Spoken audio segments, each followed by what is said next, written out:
네, 안녕하세요. 여러분들의 구독과 좋아요로 이 채널이 유지되고 있습니다. 네, 영상 속도는 1.5배를 추천드리고요. 항상 구독자님, 멤버십 회원님들에게 감사하다라고 말씀을 드리면서 이번에 비트코인 나라별 또 이슈 사항이 몇 가지가 좀 있어서 그 내용을 좀 정리하는 시간과 그리고 비트코인 동향, 알트코인의 특정 이슈 내용이 몇 가지가 좀 있어서 그 내용 기반으로 좀 설명드리는 시간을 좀 보겠고요. 그 다음에 여전히 코인과세 유예 청원 어떻게 되었던 간에 제 능력이 이 정도밖에 좀 안 되는 것 같습니다. 그리고 항상 제 주변에서도 많이 도와주시는 분들은 정말 결과가 어찌 됐던 간에 항상 감사드린다라고 말씀을 드릴 수가 있을 것 같고요. 일단 끝나기 직전 때까지는 계속해서 캠페인은 진행을 할 것이기 때문에 잘 참여해 주시길 바라겠습니다. 자, 이번에 이제 나라별 비트코인 보유량 추이를 본다고 하면 여전히 미국, 중국, 영국 순으로 좀 많이 있다라는 걸 볼 수가 있게 되겠고요. 최근 동향에서는 이제 여러 가지 재미있는 내용들이 몇 가지가 있었습니다.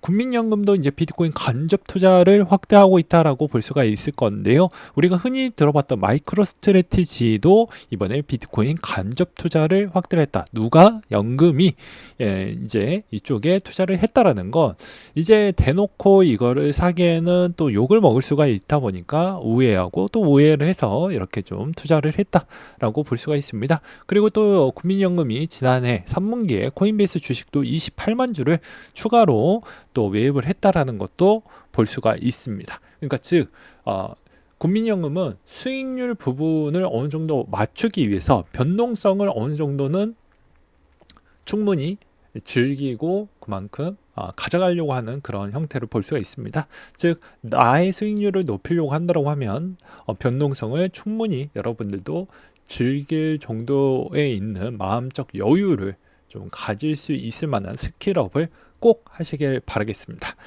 그 다음으로 이제 또 보게 된다고 하면요, 러시아 쪽에서에 따른 동향적 추이도 있었는데요, 국영 암호화폐 거래소를 추진한다라는 이야기가 있기도 있습니다.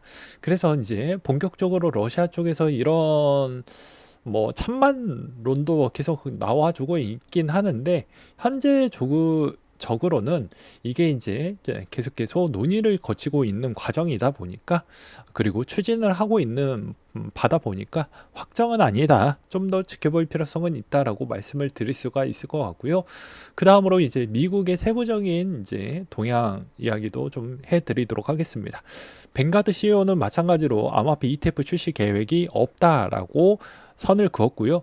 그리고 모건 스탠리도 이제 보게 되면 1.8억 달러 상당의 비트코인 ETF를 보유를 했다고 하는데, 이게 ETF 보유 비중을 본다고 했었을 때는 규모상 생각보다는 좀 적다라고 볼 수가 있게 되겠습니다. 이제 모건 스탠리는 블랙록에 따른 IBIT 이 ETF를 550만 주 정도를 보유하고 있다고 하고요. 그 다음에 아크, 그레스케일 정도를 좀 가지고 있다라는 내용을 볼 수가 있었습니다. 그리고 채굴회사 마라톤이 3억 달러를 더 조달을 해서요, 이번에 조달을 해가지고 4,000개 정도의 비트코인을 추매했다라고 합니다. 아무래도 이제 마라 디지털도 이제 자기만의 있는 그런 또 트레이닝 팀이 또 따로 있기 때문에 거기에서 내년에 있는 가능성을 좀 더 높게 보고 베팅을 하는 거 아니겠냐 라는 그런 생각이 좀 들기도 하고요. 그 다음에 또 이익성 개선 추이도 다른 채굴 회사들 보다 여유율이 좀 더 있다 보니까 이렇게 좀 과감하게 질러줄 수 있었다라고도 볼 수가 있게 되겠습니다.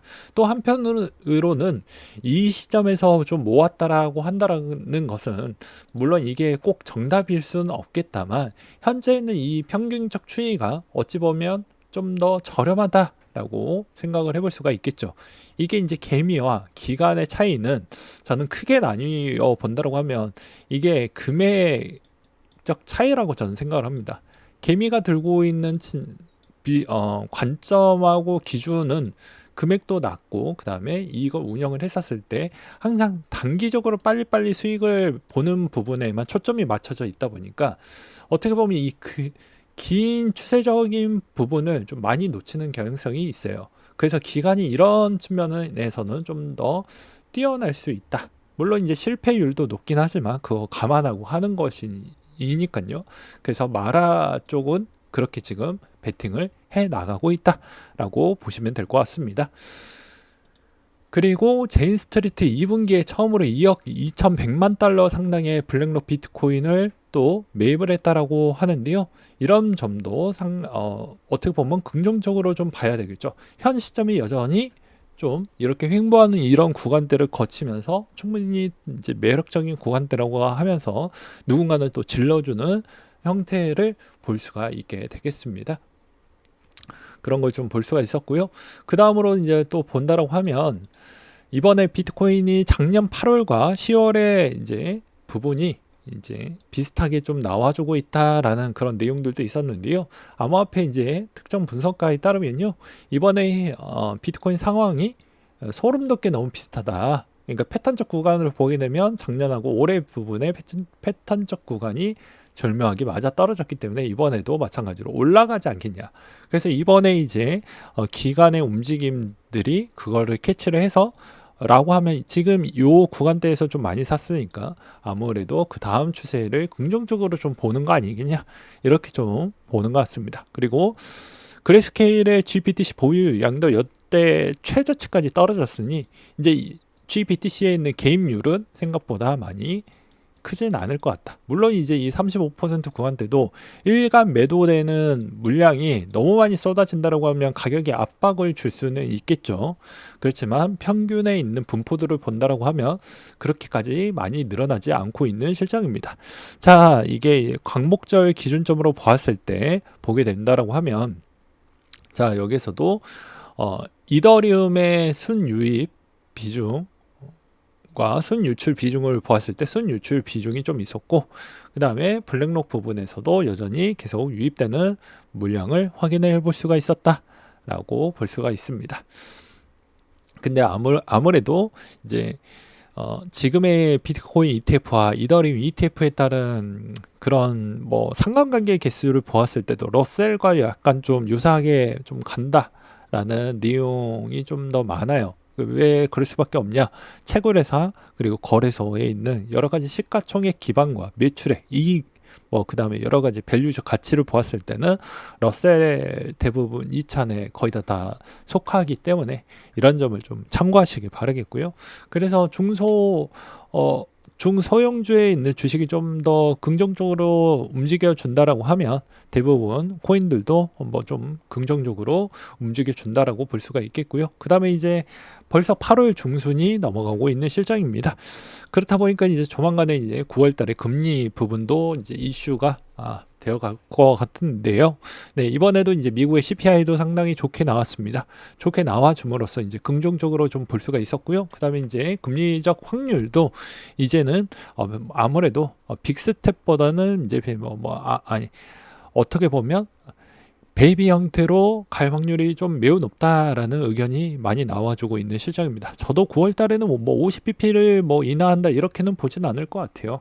그냥 어느 정도 이제 연준이 생각했던 3% 구간대가 내려갔기 때문에 2.9%를 보여주었기 때문에 2.9%는 2%라고 볼 수가 있거든요. 2에서 2.9까지는 2%에 일단 돌입을 했기 때문에 만족스러운 결과값이다. 그래서 크게 인하를 하려고 하진 않을 것이고 그 다음 형태를 또 보고 판단을 할 것이다 라고 저는 그렇게 보고 있는 실정입니다. 그래서 이번에 이제 지표를 보았을 때도 여전히 76.5%로 아무래도 금리 인하 추이 그렇게 크게 하지 않을 것이다 라는 그런 내용들을 좀 볼 수가 있겠고요. 그 다음에 이제 9월 달에 나오는 전도표로 추이로 내년에 있는 이제 본격적으로 내년까지에 있는 추이, 상반기 추이까지는 읽을 수 있을 만한 여러 가지 패턴을 완성을 시켜 볼 수는 있을 것 같습니다. 그걸 보고 우리는 이제 대략적으로 확인하면 될 것 같고요. 그 다음으로 이제 또 비트코인과 금 부분, 특히나 금에 대해서 또 관심이 있으신 분들이 좀 많이 계셔서 이번에 금 이야기도 한번 준비를 해보았습니다. 중국의 이제 금 소매 수요는 22년 정확하게 이야기하면 20년도 이후부터 쭉 늘었고요. 네, 그리고 상하이 거래소의 금 프리미엄도 최근 동향 추이에서 엄청나게 늘어나고 있다는 걸 볼 수가 있습니다. 그렇지만 이제 과거에는 아시아 쪽에 따른 금 ETF에 따른 유입량이 좀 있었지만 이제 주도를 했지만 오히려 이제는 북미 쪽에 따른 비중이 늘어나고 있어서 손바퀴 현상이 좀 이루어지는 거 아니냐라는 의견들이 있었습니다. 이게 이제 어떻게 봐야 되냐면 21년도부터 이쪽부터 미국과 중국의 사이도 별로 안 좋았고요. 그 다음에 러시아의 전쟁도 좀 있었죠. 근데 러시아의 동향을 보았을 때 우리가 어땠습니까? 우리가 이제 배웠던 과정을 본다라고 하면 러시아에 있는 자금 가지고 지금 뭐 어떻게 하고 있죠? 우크라이나 재건 비용으로 쓰고 있죠. 그래서 미국에다가 맡겨놨던 모든 자산이 동결을 시키게 됩니다. 그래서 그 돈 갖다가 우크라이나한테 돈을 지금 써주고 있죠. 러시아 돈 갖다가 그게 대충 한국이 갖고 있는 외화 보유량과 거의 유사할 정도로 갖고 있습니다. 대략 한 350조인가 400조 원 될 겁니다. 그러면 그 돈 갖다가 하다 보니까 이제 중국도 마찬가지로 이렇게 되다가는 달러 대비보다는 금을 좀 더 선호해지는 현상이 나와주었다. 그 추세가 계속 이어질지 아니면 그렇지 않을지는 좀 더 지켜볼 필요성이 있을 것 같고요. 이렇게 되었을 때는 아무래도 대체적으로 비트코인 부분에 따라 아시아의 관심도도 꾸준하게 이루어질 수는 있겠죠. 왜냐 여러 가지에 있는 금보다는 좀 더 유리하게 어떻게 보면 자산을 이동시킬 수 있을 만한 부분이 좀 될 것 같고 그 다음에 내가 어디에다가 이동을 시키든지 그 다음에 그런 자금 출처 부분도 좀 더 희석을 시킬 수 있을 만한 척도로도 활용을 할 수가 있기 때문입니다. 그래서 코인의 양방성이 좀 있다라고 볼 수가 있는데 양면성이 좀 있다라고 볼 수가 있는데 이거는 이제 어떻게 활용하느냐 사람이 어떻게 활용하느냐에 따라서 좀 달라질 수 있다라고 말씀을 드릴 수가 있을 것 같고요. 그 다음으로 이제 비트코인 동향성을 좀 본다라고 하면 여전히 이 구간 7월 달에 이 구간대에서 계속 좀 머물고 가고 있는 형태인데요. 간단하게 보면 이제 상단이 빠르게 돌파를 못했을 경우에는 대다수 여기서 조금 더 지지부진한 경향성을 좀 많이 보여주는 형태가 많이 나와주고 있는 실정입니다. 그래서 최근에 나스닥 동향은 요즘은 좀 좋았지만 오히려 환율에 따른 동향성이 약해짐으로써 오히려 이 영향성을 좀 더 많이 받는 거 아니냐라는 저는 그런 생각이 들어요. 그래서 둘 다 좋을 거라고 하면 나스닥에 있는 동향성도 좋아야 되겠지만 저번에도 말씀드렸다시피 환율에 따른 동향성의 변동성이 워낙 커지면 아무래도 스테이블 코인에 따른 그런 구성 요소와 그러니까 자산의 구성 요소를 이야기를 하는 것이고요. 그 다음에 코인들에 따른 그런 체력적 기반 요소에 있는 여러 가지 이제 뭐 다양한 멀티 자산으로 볼 수는 있겠지만 그래도 결제적인 측면에 따른 추이도 갖추고 있다 보니까 아무래도 과거에는 달러에 집중화되었던 그런 모습이 다시 이제 달러와 약세로 인해서 오히려 그만큼 뭐 예치에 따른 뭐 스테이킹 비중이나 이런 부분에 따른 앞으로 이제 추후적 관점을 보았을 때 그 매력도가 좀 더 많이 상실이 되니까 오히려 이제 여기서 자금을 좀 더 정리하는 그런 형태로도 볼 수도 있겠죠. 그래서 다양한 관점으로 좀 생각을 해볼 필요성이 있겠고요. 이쯤 돼서 이제 뭐 따로 영상을 빼가지고 또 만들기도 하겠지만 이번에 이제 디파이낸스에서 이제 이번에 마이크로 스트래티지 1.75배가 나왔습니다.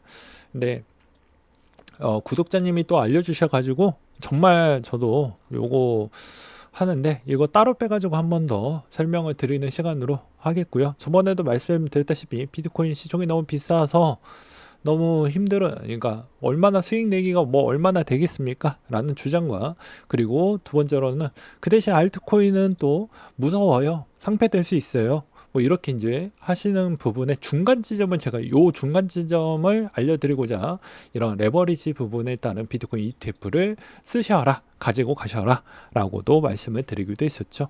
그렇기 때문에 이 점을 꼭 기억을 해 두시기 바라겠고요. 여기에서도 마이크로 스트래티지가 좀 더 가볍습니다. 무슨 말이냐? 자, 이게 좀 업데이트가 좀 느리긴 하지만 그럼에도 불구하고도 이 마이크로 스트래티지가 갖고 있는 비중이 1% 정도가 되기 때문에 이 시총이 좀 가볍고 해서 변동성에 따른 수익성은 얘가 좀 더 나을 것으로 저는 보고 있는 실정입니다.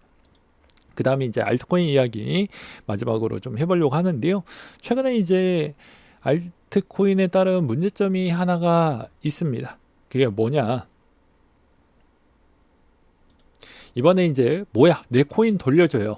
위메이드, 위믹스 관련된 내용인데요. 일단 임직원으로부터 해서 160억 상당의 손해배상 청구 소송에 휘말렸다고 합니다. 일단 18년도에 싱가포르 위메이드 트리를 설립을 하고 상장도 추진을 했는데 임직원들이 이때 팀의 몫으로 지급을 이행하지 않았다라고 주장을 함으로써 이제 이런 뭐 아무래도 손해배상, 배상 청구를 좀 했다라고 볼 수가 있을 것 같은데요. 지금 어디 커뮤니티에서 이제 위메이드 직원이 뭐라고 이제 올렸냐가 관건이 될 것 같습니다. 최근에 이제 구조조정 하는 것 같다. 또 이렇게 이제 약간 협박식으로 이렇게 또 옥죄는 거 아니냐. 뭐 이런 이야기가 있더라고요. 그렇기 때문에 여전히 이 코인 세계관 쪽에서 특히나 국내에 있었던 이슈는 아무도 책임져 주지 않습니다. 제가 저번에도 이야기를 하지 않았습니까? 여전히 법안은 누가 만든다? 국회의원이 만든다. 근데 국회의원이 법안이 없으면 여전히 거기는 무법지대이기 때문에 헤쳐먹는 애가 다 해먹는다 라고 저는 다시 한번 말씀을 드릴 수가 있을 것 같습니다. 그래서 누가 피해자가 더 많이 양성을 시킬 거냐는 역시 여러분들 아무리 열심히 돈을 잘 모은다라고 하더라도 국회의원에 따른 법안이 민구적거리면 여러분들의 피해 금액은 여전히 더 많이 모이고 그 다음에 자산 증식이 아니고 자산 손실이 어마무지하게 늘어난다라고 보시면 될 것 같습니다. 그게 자녀가 되든 친척이 되든 아버지가 되든 어머니가 되든 또는 할아버지가 되든 아마 그 대상이 확률이 높아지기 때문에 그래서 제가 누누이 뭐 이런 캠페인을 하는 이유가 그런 거라고 보시면 될 것 같아요. 네, 오늘 내용 여기까지 준비를 했고요. 이상으로 마치도록 하겠습니다.